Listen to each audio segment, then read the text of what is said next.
Good evening, a very warm welcome to this edition of Rush Hour. I'm Vikram Oza. It's the rollout of a fresh week. It's the 27th of March 2023 and here we are, the top of the hour on ET Now with a rush of all the news, the updates, beginning with global news. And of course, we are going to be tackling all that's happening in Israel. For over a month, thousands of Israelis are out on the streets to protest against the sweeping judicial reforms that have been announced by Prime Minister of Israel, Benjamin Netanyahu. Over the weekend, fresh protests have erupted in several Israeli cities. Many of those protests have turned violent as well, after Netanyahu especially fired his defense minister for speaking out against the proposed legislation. So in a sign of things to come, the general strike called by Israel's largest trade union has seen doctors, teachers, even students join that strike. Flights from Israel's Tel Aviv airport have been grounded. Israeli President Isaac Herzog has warned that the country is on the brink of constitutional and social collapse. So what is so controversial about the proposed legislation?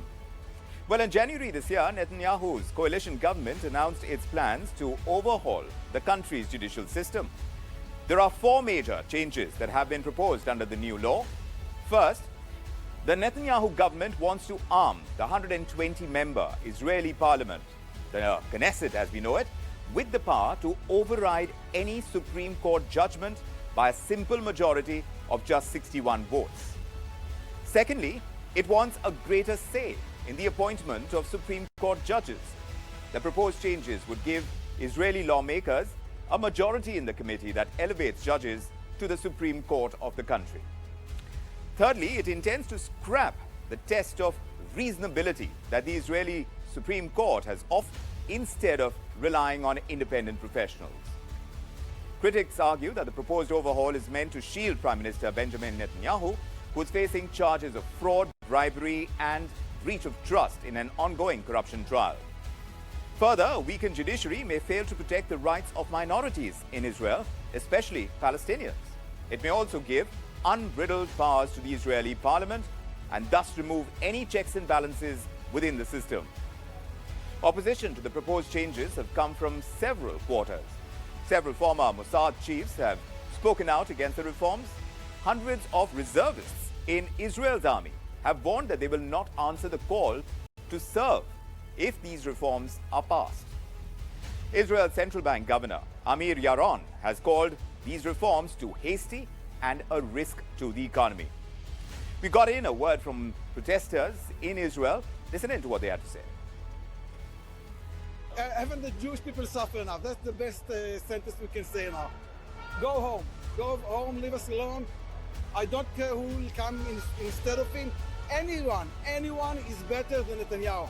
When the Minister of Defense comes to the TV and talks to everybody and says, we're in grave danger, and our Prime Minister decides, oh, you're not loyal to me, so I'll fire you, it's annoying. It's not annoying. It's horrible. I moved here 45 years ago, and I'm not going anywhere, okay? I'm here for the fight to the end, all right? Even if they win now, I'm here to defeat them after that.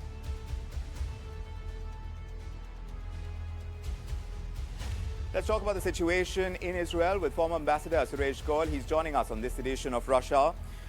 Mr. Goel, it's a pleasure to have you with us. Do tell us what you make of Mr. Netanyahu digging his heels on these judicial reforms. Why does he need them so badly that he's risking these protests becoming more popular and more violent?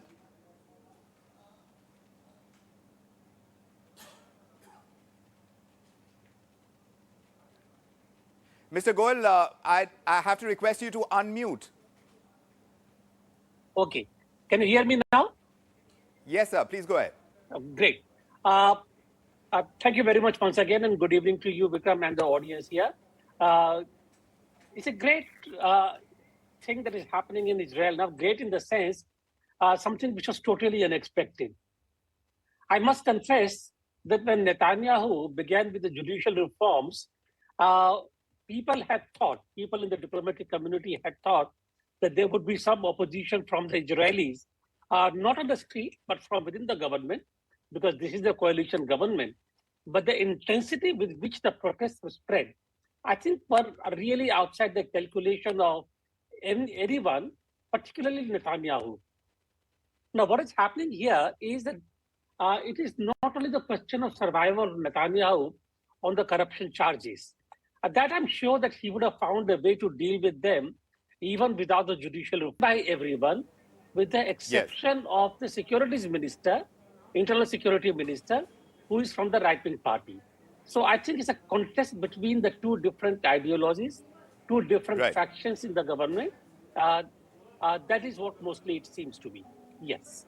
Right, Mr. Goel. And of course, I'll come to the point about these right-wing kind of ideologies mismatching with the other ideologies that are brewing in different parts of the world. But in Israel's case, they've always been friends with the United States. The United States is asking Israel to organize a compromise. Do you see the United States playing a role right now because they've raised the democracy card as well?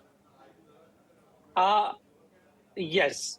It's a good question, and I think it is something which has to be kept open because all said and done, at this stage, when there are things happening in Middle East and the USA is not already quite comfortable with Iran and Saudi Arabia, what is happening, China finding a foothold in the region, USA would like to keep Israel as close as possible. And from that point of view, they would like to have a compromise between the different factions, particularly Likud and the right-wing party. Whether USA will be able to achieve that compromise or not is a moot question. We will have to wait and see. But from what is happening till now, and the fact that Netanyahu has refused to yield 1 inch, seems to suggest that this compromise may not be easy. Yes, Mr. Goel, in terms of rallying of a popular protest of the kind that you're seeing in Israel, compared to such protests elsewhere in the world, where there is this move towards controlling the judiciary, do you see that gaining more momentum in comparison to what we're seeing in Israel? How severe do you think this is with anything else that you've experienced elsewhere? That's a good question, and I refuse to fall in that trap here. But the fact is that I have not seen anywhere in the world, with the exception of authoritarian regimes, where the judiciary has been brought under the control of the government in the manner that Israel is now seeking to. And the fact that it has not happened in any other country, at least most of the countries where the governments are democratic and liberal governments, leads me to believe that this may not really go on for too long. And either the government will change or there will be basically a retraction of the movement by Netanyahu. We'll keep watching the situation. Yes. Mr. Goel, thank you very much for joining us with your perspective. It's always a pleasure chatting with you. Thank you indeed. Thank you very much, Vikram. Meanwhile, let's turn our attention to